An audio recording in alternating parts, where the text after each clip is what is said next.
哎呦，你吃啥了？嘴怎么都黑了啊？拜拜！我看抬头。哎呀，吃啥了你？吃泥了？蚊子！哎，哎呦，小孩，过来，过来，小花子。小花。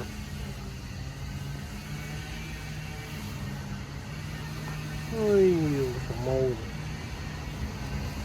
还咬人，摸摸，呼噜呼噜，呼噜呼噜，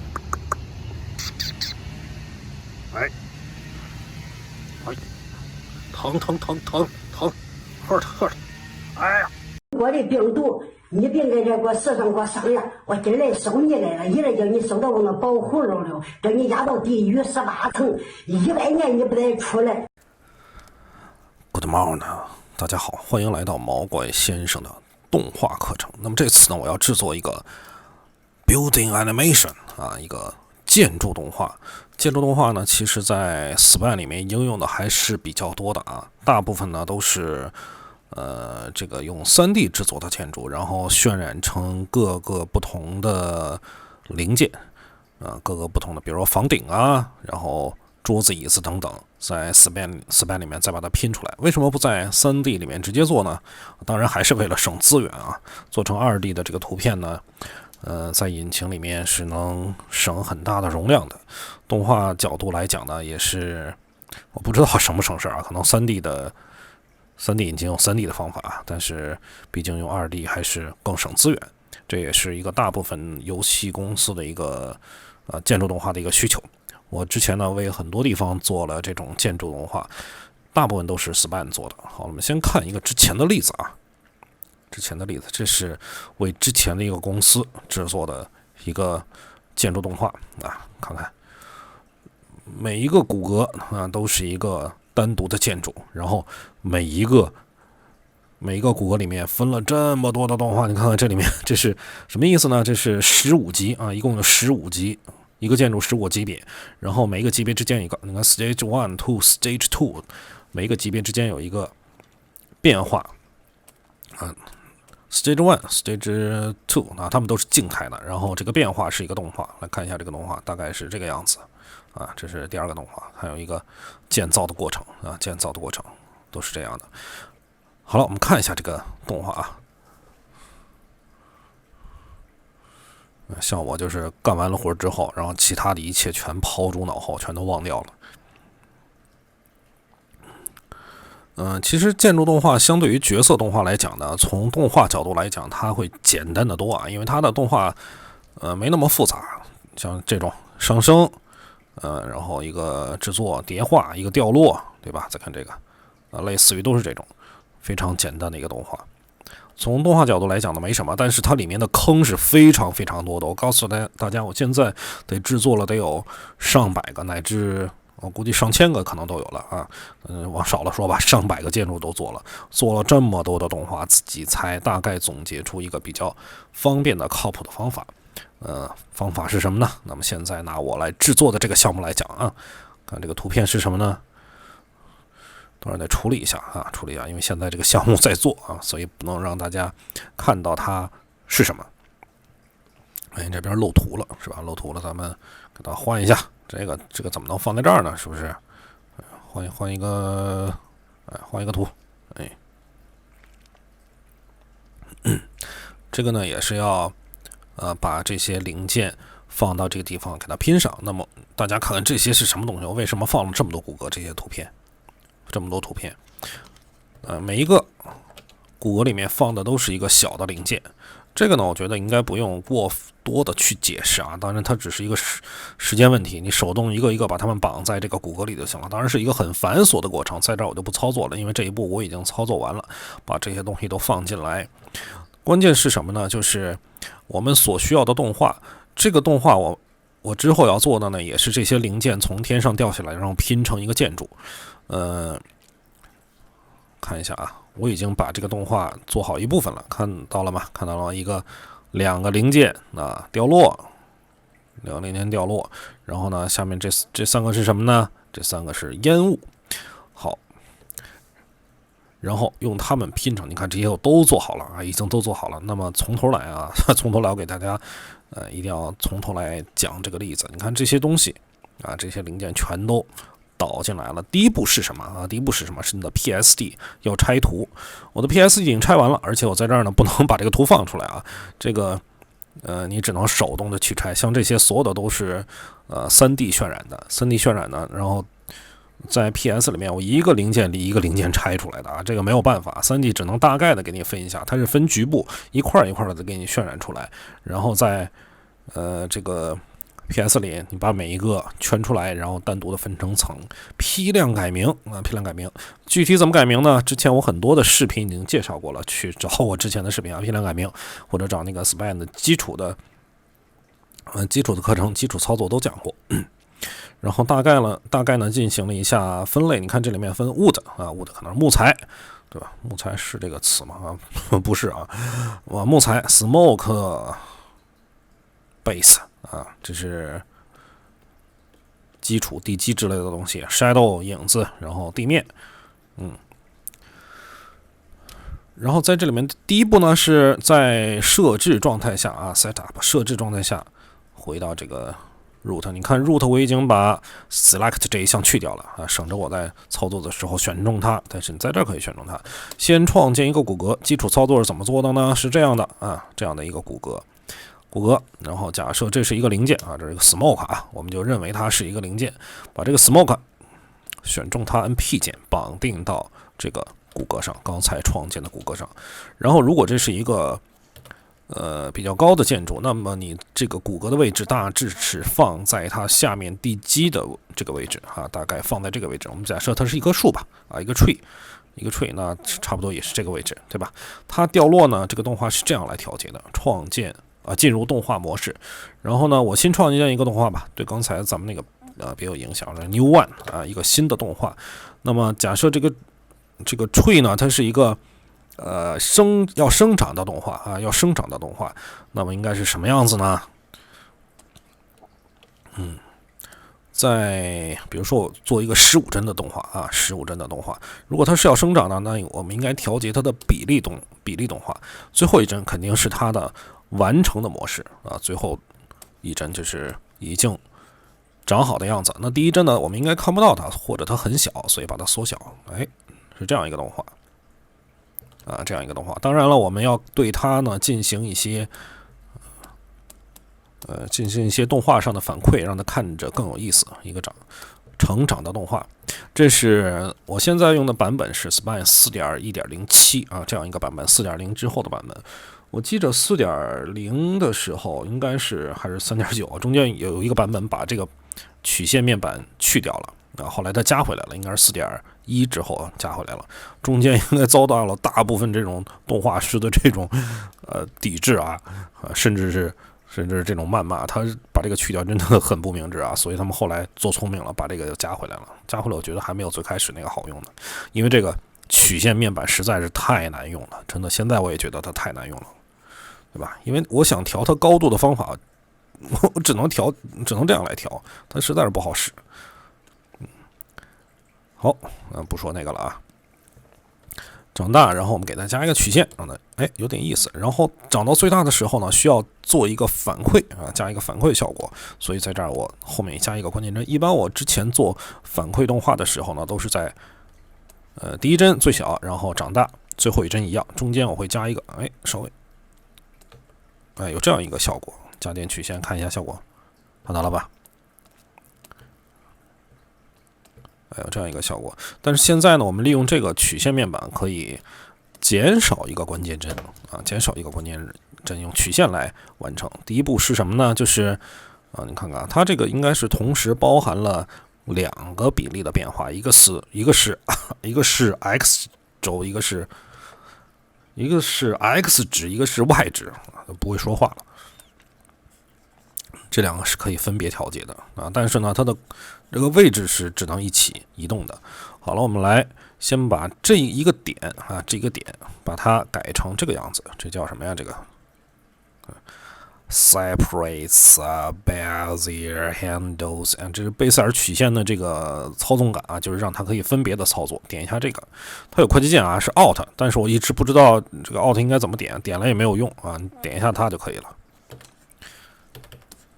按一下 ESC 取消选择，你可以框选啊，框选，然后打断啊，打断它这个贝塞尔曲线，让它两边都能分别的操作。然后呢，在这儿我们啊。从小变大，然后到这儿呢，给一个反馈，让它稍微再大一点，再回去。你看，只有2个关键帧，但是用贝塞尔曲线来操作，它就有这样一个效果。哎，你看是不是往上反弹一下，再回来，对吧？那是不是我们这一帧就可以把它调高一点，对吧？这样应该也可以，然后呢再让它反弹回来，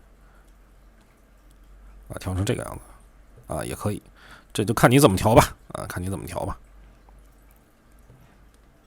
行，大概就这个意思啊。好，回到这个摄影表，这是摄影表啊，好像是摄影表，然后速度稍微调快一点。哎，一个树长大的效果，在这儿呢，我想让它的树再高一点，还可以单独调一下这个外值。看这个外值，所以它就升高了一些。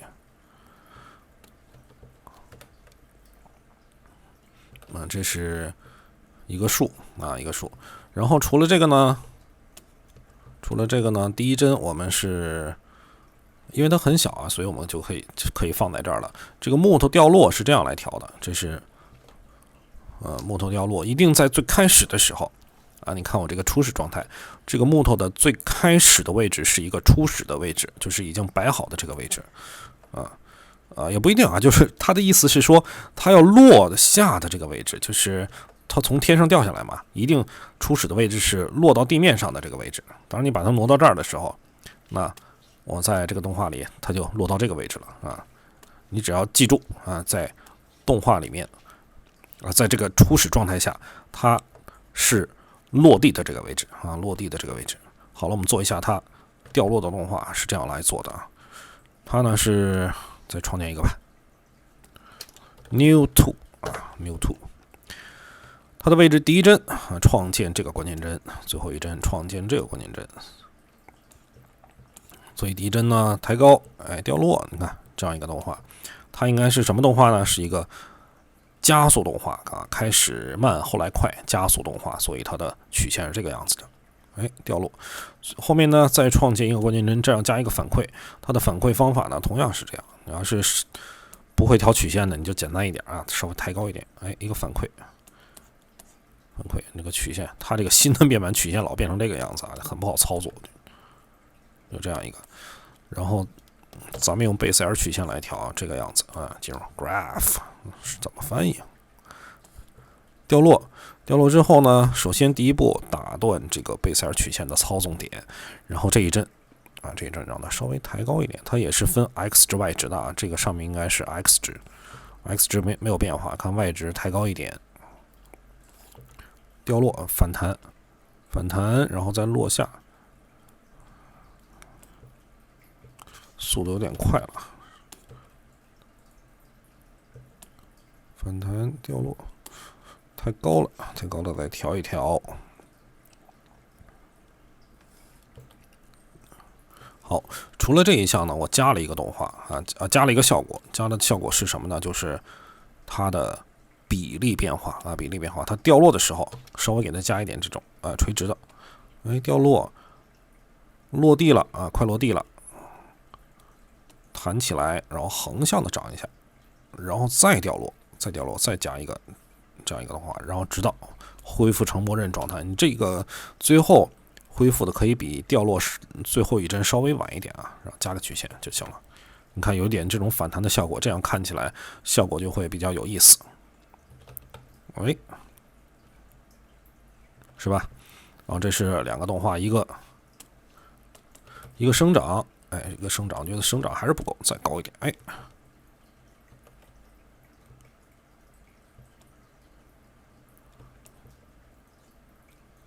是不是太大了？我来往回一点。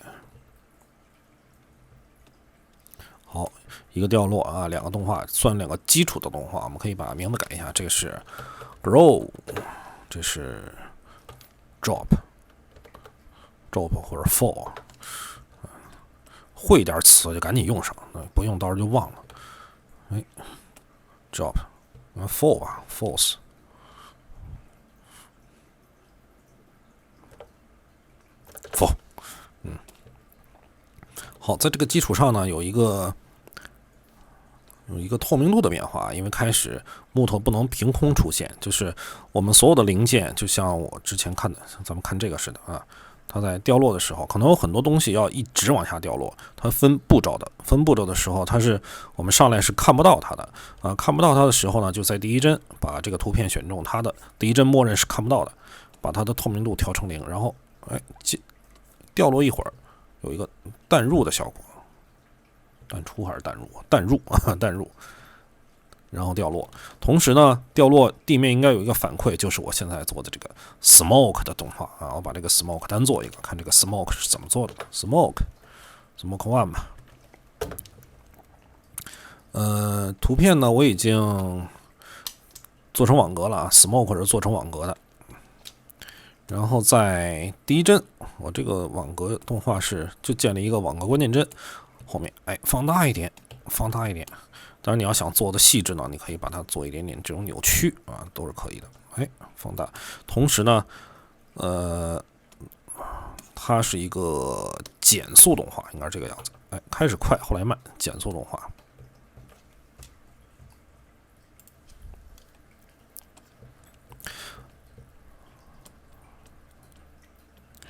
然后在这个基础上呢，调一个烟雾的淡出。大概从中间到最后啊，有这样一个烟雾的淡出效果。第一帧是什么样子呢？就是在掉落之前，我们是看不到这个烟雾的，所以烟雾呢，我一般是在前面空出一帧来啊，空出一帧。第一帧肯定是看不到的，所以第一帧透明度是0。然后在掉落的这一帧是可以稍微马上出现也可以都行。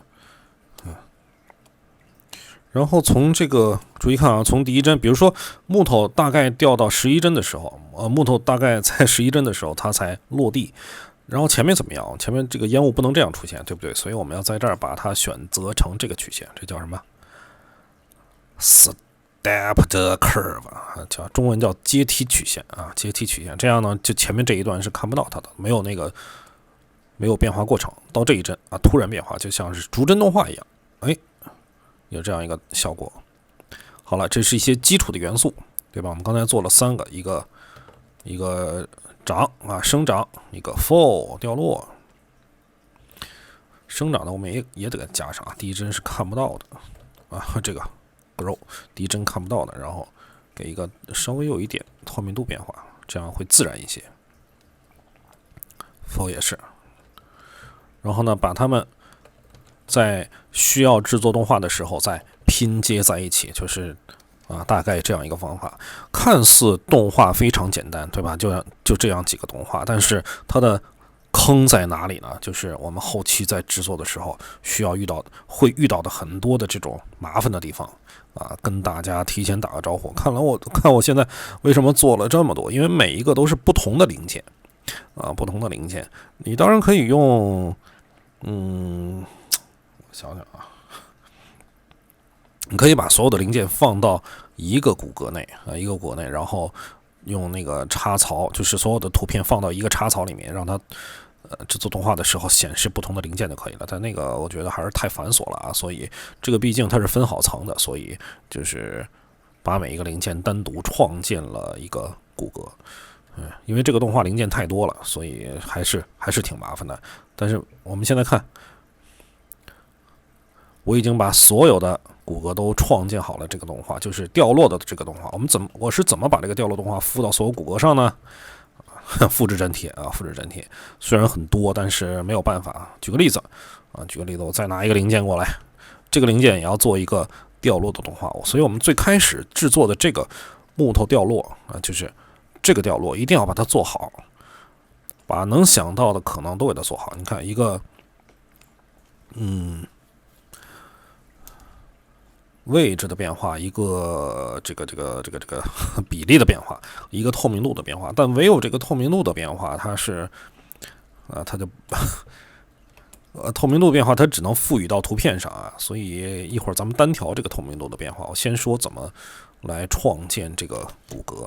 我呢有一个习惯，就是把所有同一类的东西放到一个骨骼内。你看看我现在所有的这些零件放到了这个骨骼内，它可能没有什么动画上的作用，只是一个分类啊，只是一个分类。所以我在这个骨骼下再创建一个骨骼，然后把它放到这个位置。注意啊，就是我们创建骨骼的这个位置，它一定是这个物品的底面的中心点，它类似于一个像小旗子似的，一个旗子，所以它的这个中心点在这儿。如果它是一个零件，平平的躺在地上，那它的中心点就在中间啊，这是一个旗子，所以呢，它的位置就在这儿。好了，那么回到动画模式 Full 啊，这个动画，我就直接选中这个骨骼，把位置Translate 跟这个 Scale 这两个动画复制，然后选中这个骨骼粘贴，它就自动有这个动画了，对吧？所以要求我们最开始这个动画一定要做好，对吧？做的基本是没有什么问题了，你才来粘贴。如果要修改，那可就麻烦了。那比如说我现在有，当然你也可以说我Ctrl D， 对吧？再复制一个 Ctrl D， 直接包含动画就行了，然后再换里面的这个素材也可以。但你换素材不得手动去换吗？对吧？它每一个零件都是不一样的，所以我就是用这个方法。你举个例子啊，另外一个旗子放在这儿，这个旗子啊，复制好多旗子，比如说这么多旗子，虽然看着一样，但是你假设它每一个零件都是不一样的，所以我的方法就是，先把它的骨骼都创建好。假设每个都不一样啊，都不一样，然后选择插槽模式。绑定图片的时候一定要选择插槽模式啊。选中图片 P 键绑定，选中 P 键绑定啊。如果你不选插槽会怎么样呢？你直接选这个图片，它会选中插槽里的图片。你在绑定的时候，它会问你是否移动这个插槽，它就多了一步操作啊，很繁琐，对吧？所以一定要选中插槽模式。这样呢，我们进入 Full 啊，进入 Full， 看到现在这几个还没动画呢，那我们就选中其中一个做好动画，把这个关键帧复制一下，然后分别选中每一个骨骼粘贴，这样呢，他们就都有这个动画了啊，就是用这个方法。所以我们刚才看到这边所有的零件，我都是用这个方法复制过来的啊，非常麻烦，但是前期的准备尽量要做好啊，因为这个 Spine 没有这个动画复用的功能。好，我们现在利用这些零件，把它拼成它最开始的样子。这两个零件呢放在这个位置，这个你要参照原画给的图啊，或者你的最原始的 PSD 图。当然我在这儿不能把那个 PSD 图放出来啊。我们这个建筑大概是这个样子的啊，这个样子。注意一点啊，就是图层一定要在设置状态下先给它调好啊，先给它调好。我做了这么多的动画，它里面会有出现一些换层的情况，是有的啊。换层呢，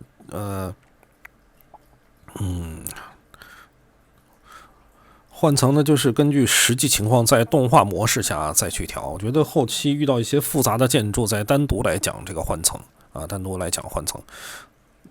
初始状态下一定要把它调好。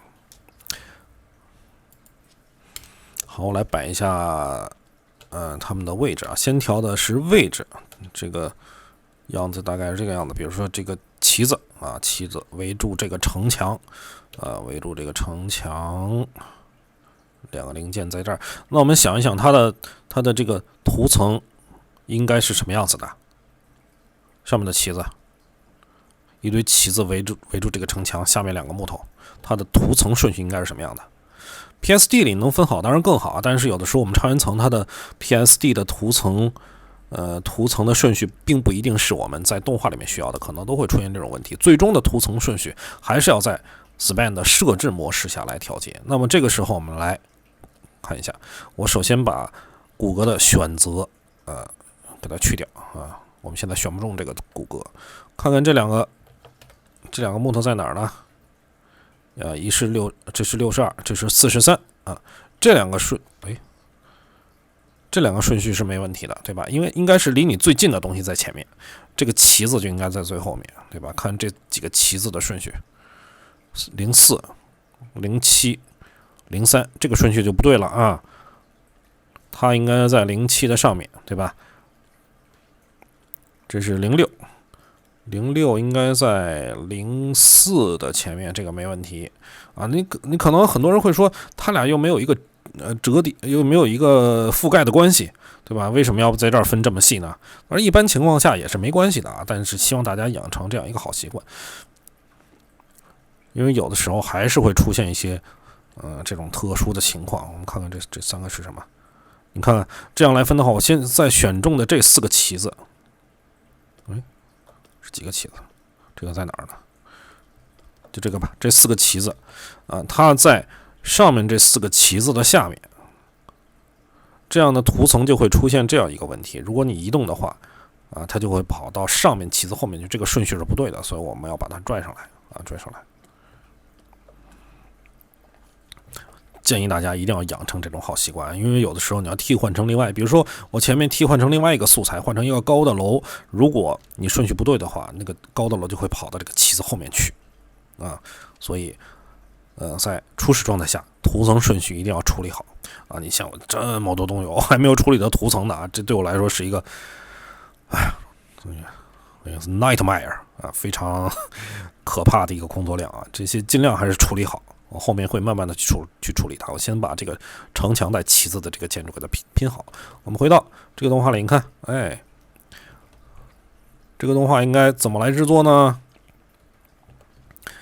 给大家的一个建议啊，就是你看我们现在，我刚才虽然是分着做的，但是我分着做的时候，只是为了给大家一个，就是告诉大家每一个单独的动画应该怎么来做。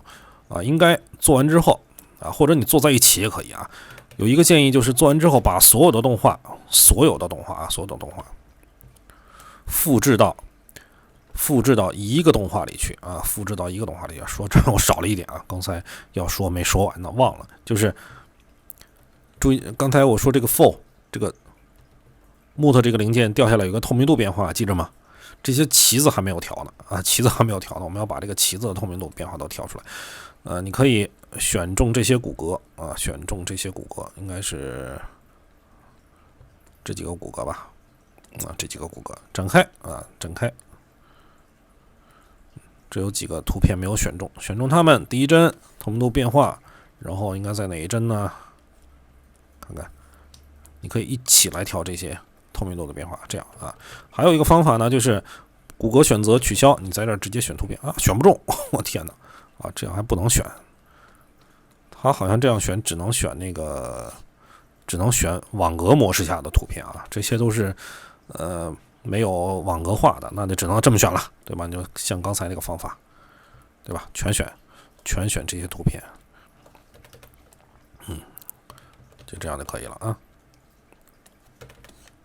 选择这几个骨骼，看一下，这几个骨骼全选一下，然后透明度变化，落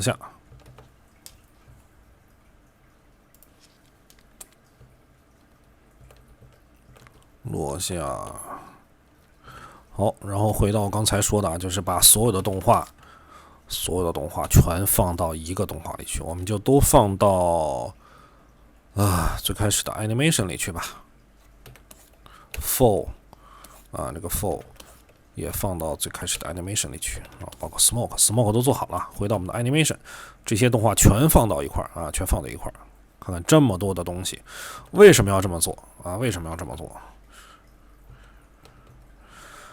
这个就是我做了上百个、几百个建筑动画总结出来的经验，把你所有能动画里面需要的动画全都做好，做到一起。我给大家看一个文件，在我这里啊，看下面一个 origin 啊，这个名字起错了，我一般给它起名字都要 NB 啊。来打开这个文件看一下，这个呢就是我这一套建筑里面啊，这只是其中一个文件啊。你看，这是 Land 7，这是第七个大陆里面的所有的建筑啊，大部分建筑有很多的这个 Land，每一个 Land 里面我都有这样一个，其实它是一点一点总结出来的，一点一点积累起来的，变成这样一个巨大的文件。这个其实已经经过了我的一些整理了啊，就是大部分通用的文件都放在一起了。至于它能不能找到这个图片，我觉得都是次要问题啊，现在也无所谓了。你看这里有什么呢？有这些植物的散落，看到了吧？所有的植物的散落，因为很多动画都是差不多的。它虽然有很多花，然后大部分的这些花的主要的花瓣放到一起，你看动画都是一样的，只不过换了一个素材。然后有一些花的升起啊。你看这些零件的升起，然后其他的一些掉落，不同的掉落，看到了吧？不同的掉落都放到一起。实际上，我现在用到的左边这些都不用了啊，就主要的上升用这样一个素材，掉落用左边这两个素材，然后烟雾啊，烟雾，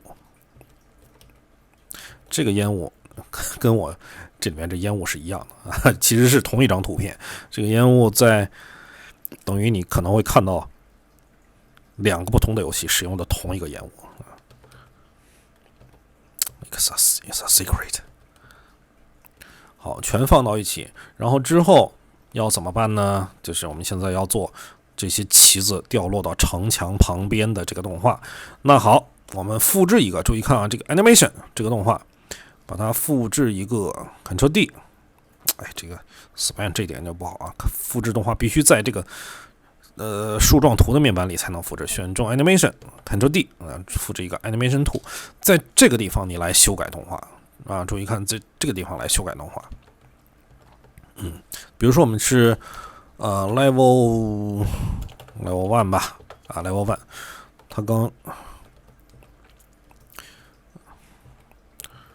如果按照我们之前的这个动画逻辑来讲的话 ，level 1它是一个初始的建筑，然后 level 2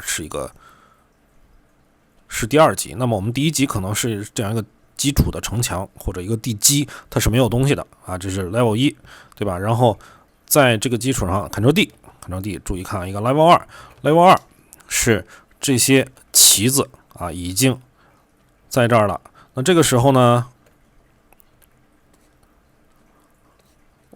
我告诉大家，我制作动画的方法啊，它不一定是正确的啊。反正我做这么多年总结的经验，选 level 2啊，注意看 level 2已经是第二个级别了。第一级是地基，第二级别是把旗子插到这儿，包括两个木头，选中这些啊，就不用选了，直接删，把所有的动画删掉。注意看见没有？看到了吗？level 1是有动画的 ，level 2把所有的动画删掉，因为它是一个静态的啊，它是一个静态的。如果它有其他的动画，包括小人走路啊，包括旗子飘动啊，那单独再说啊，单独再说。那个在制作另外一个动画集，把所有的东西做到另外一个动画集的。我现在要讲的是从 level 1到 level 2应该怎么做。你看，我并没有直接制作旗子掉落到城墙旁边的这个动画，并没有这样做。为什么？就是坑啊！先把静态的做好，一定要先做静态的。Stage 1 Stage 2 Stage 3。如果你在公司里面，或者你接的这个商业的外包啊，商业的工作，一定要先做静态的，提前把所有的动画做好。然后注意看啊 ，level 1复制一个 ，level 1也应该是静态的啊，也应该是静态的，所以 level 1也删掉。哎呀，都说晕了。level 1也删掉，然后把这个然后在初始状态下啊，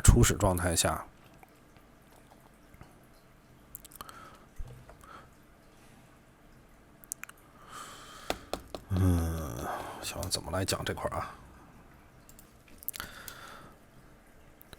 注意啊，是设置状态，初始状态下就把在 level 1的时候不应该显示的这些旗子，不应该显示的这些零件，注意看，透明度全都调成0。哦，这就选骨骼键上也能调，对吧？初始状态下它的透明度调成0，在设置状态下能看到的这个样子就是 level 1 level 1，然后在 level 2的时候，把要选中的把要显示的这些图片，这还不能这么选，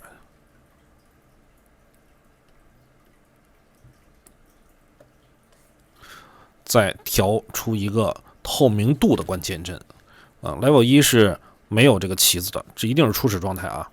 然后 level 2把它们显示出来，包括这两个木头。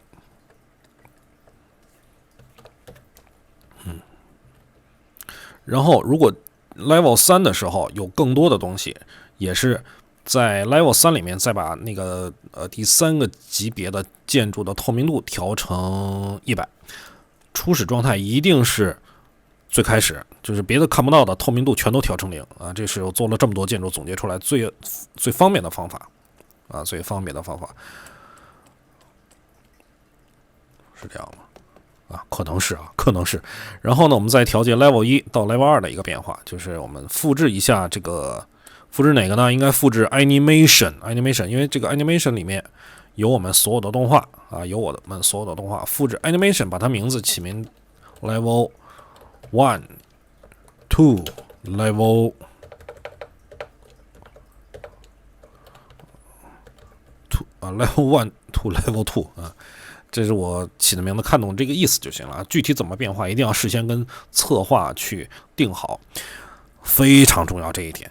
你看我这么多的级别，一定要事先跟动画策划去定好，一定要先定好，否则你后面修改会非常的麻烦。这个我吃了很大的亏啊，包括就算定好了，你后面我就受不了这个动画去修改，策划去修改。你比如说我之前出现一个什么情况？我们现在看到一共12个级别的建筑，这个在整个的动画里面，就是我包括做了这么多动画里面，它算变化比较算中等吧，是吧？中等的一个，多的你甚至高达20级甚至30级的这样一个建筑都有。非常可怕的就是，如果策划在前期想不好的话，后面突然给你加一级，比如说我之前出现过20多级的变化，它在 level 4，它要把 level 4改成 level 5，然后 level 3跟 level 4之间添加一个新的级别，添加的是 level 4，其他都要往后顺延。你想是一个多么可怕的事情，我要手动的把一个一个的这个名字全都改掉。所以后来之前出现了几次这个情况呢，跟那个公司的策划就反复的去强调，你一定要把这个定好，一定要把这个定好。是吧？看我的态度你也知道。行了，不说了。这是一个正常的工作当中都会遇到的情况，策划是吧？不多说了，回到我们这个动画，从这儿到这儿怎么变化呢？我们要让它，这是包含所有动画的一个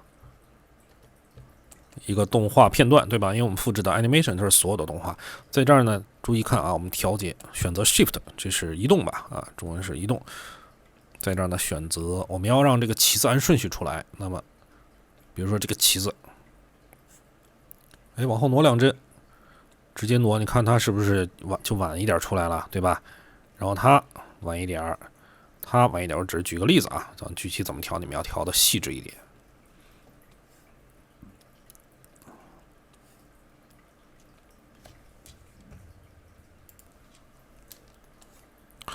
好，这几个位移调完之后，你看看这个动画就变成这样了，是不是就有趣多了，对吧？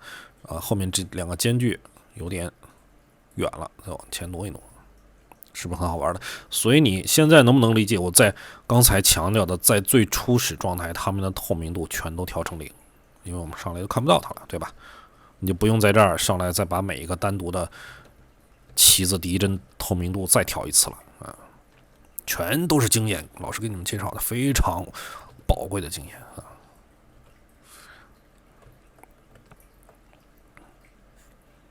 看我的教程没亏吃，对吧？人之过在于好为人师。好，这2个单独调一下，不用那么严格只要有一点这种节奏感就好了。那么下一个是什么呢？下一个就是反馈feedback。什么是反馈呢？我们旗子掉地下就结束了吗？这3个烟是干什么用的？就是反馈。这个烟我觉得开始也应该给它调，看不见是吧？先不管它，咱们调一下啊。调烟之前，首先要注意一点图层顺序。你看这是我事先调好的啊，事先调好的图层顺序。最下面一层 ground 地面肯定是最后一层啊，肯定是最后。对了，这个是因为不属于 Spine 的基础操作啊，不属于基础教学，所以在这儿再提一嘴啊。我在调图层顺序的时候，你看我直接选择的是插槽模式，其实它的图层顺序的调节位置在这个位置，它有一个周 order， 这是绘图顺序，应该是这样的绘图顺序。这里面就是所有的插槽的模式，它的图层顺序是插槽的顺序你在上面就是直接点成这个插槽呢，就显示的是插槽顺序，在这儿来调节就可以了啊，直接拖拽。最下一层 ground， 然后 ground 上面是影子。建议就是所有的影子全都放到 ground 上面。我之前做了一个类似于农场啊，或者是小的游乐场这样的一个建筑包括之前做的很多这种建筑，可能每一个有的场景里面有很多角色，比如说4-5个人在走4-5个人在走，然后有不同的小动物在走，每一个角色下面都有一个影子。在这原画画呢，有可能会把这个影子直接放到那个人物的下面然后但是有可能这个影子会盖住其他的角色，所以在这儿建议就是无论这里面有多少东西，有多少个影子，全都放到一起，它一定是在直接挨着这个地面的，然后你所有的角色再放到上面去。你看我影子上面是什么？是这个砖地基是这个地基，所以它叫 base。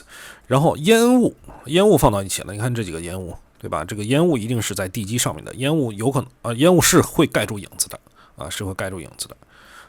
有人会说，那你这个影子也会盖住地基对吧？这影子为什么在地基下面？因为它是地基的影子因为它是地基的影子，所以它在这儿。所以在这儿呢，如果影子是有区别的，如果你的这个有角色的话，那它的这个角色的影子肯定是在地基上面的。是这样一个顺序。然后所有的烟雾上面是零件，各种各样的零件，对吧？这是最基础的图层顺序，一定要在设置状态下先调好。有很多人呢，就是在做动画的时候发现这个图层顺序有问题，然后比如说我到这儿发现这个影子不对，在这儿拽下来建了一个关键帧，别这么干千万不要这么干。这种关键帧呢，只是在动画过程中必要，我必须要换层的时候才创建这个绘图顺序的关键帧，才改变图层顺序你要发现在这儿，我发现这个图层顺序有问题，回到设置状态下再调好了，我们再来看这个刚才要说的就是这个影子，每一个旗子掉下来的时候，我们都给它一个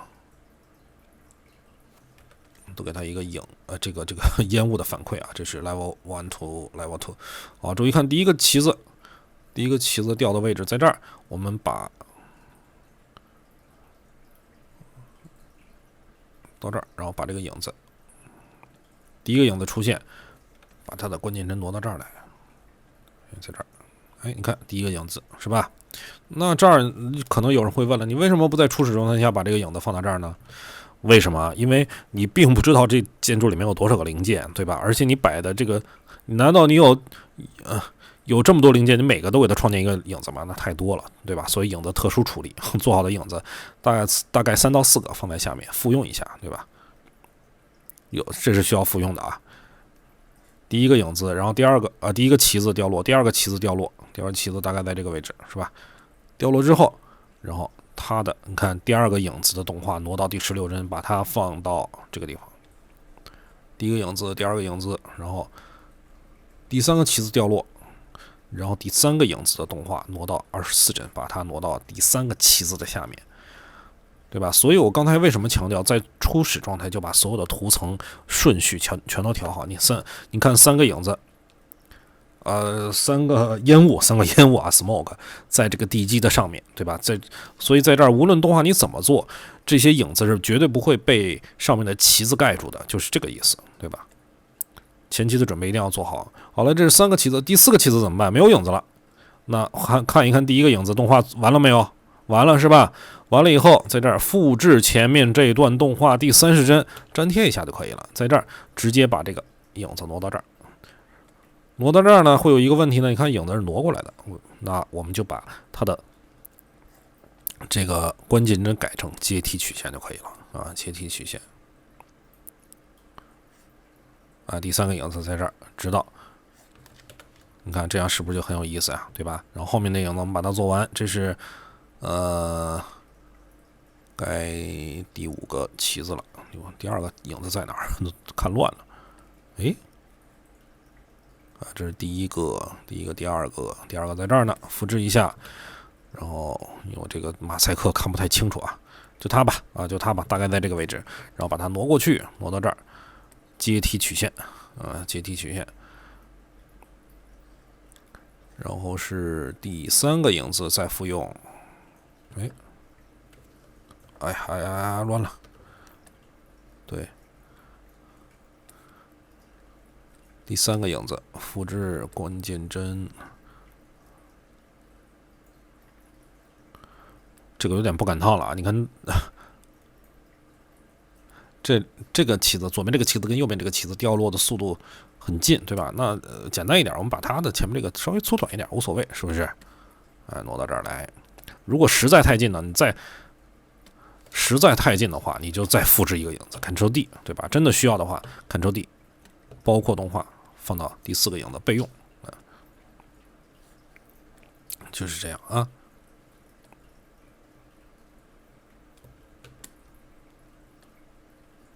好，然后它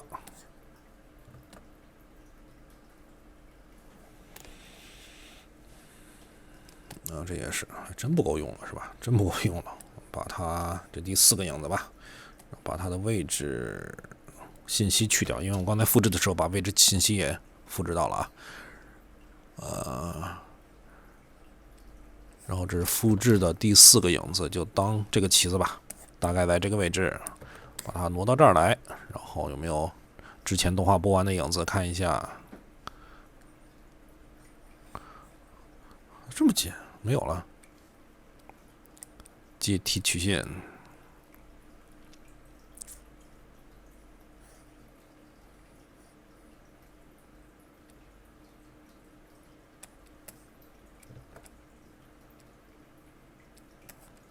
好，把它缩短一点吧。最后一面旗子啊，最后一面旗子挪到这个位置了。好，都是阶梯曲线。好，看一下这个效果，这样是不是就很有意思了？当然，我这个影子可能对旗子来说有点大了，在这只是给大家举一个例子啊，你可以多做几种影子。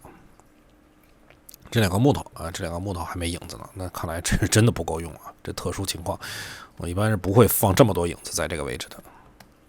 2个影子，好，这2个影子呢，就单独做这2个木块。第1个木块下落，那它的位置在这儿。第1个木块啊，在这个位置。第2个木块已经出来了，第2个木块大概在这个位置。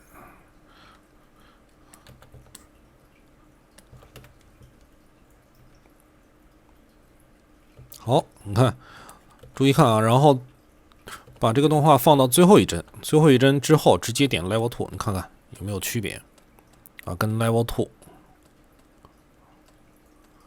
这一块啊，就是看这一块，它只要不跳帧，那就证明没问题了。第1帧。第1集 Level 1到这个变化过程啊，不跳帧没有问题啊，没有问题。好了，那么所以初始状态下呢，我们这个影子应该也都是透明度啊看不到的，对吧 ？Level 1、Level 2，好，哎，做完了。后面怎么办？就是如果你有很多集的话，就是用这个方法，以此类推，把后面的动画都做完。然后呢，最后是怎么样呢？最后回到设置状态，把旁边不用的素材全都删掉啊，全都删掉。好，这就是建筑动画的制作方法。我们今天先做了2集啊，因为这个动画后面还有非常复杂的东西。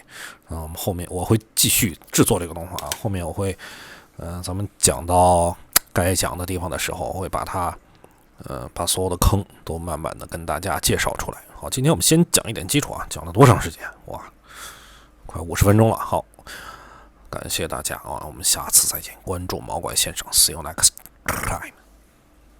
大金金回来了，金金。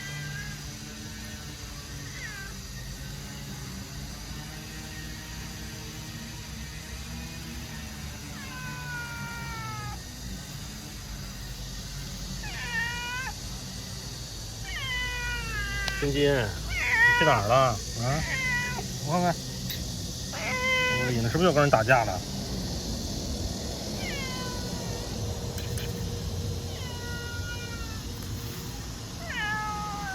金金。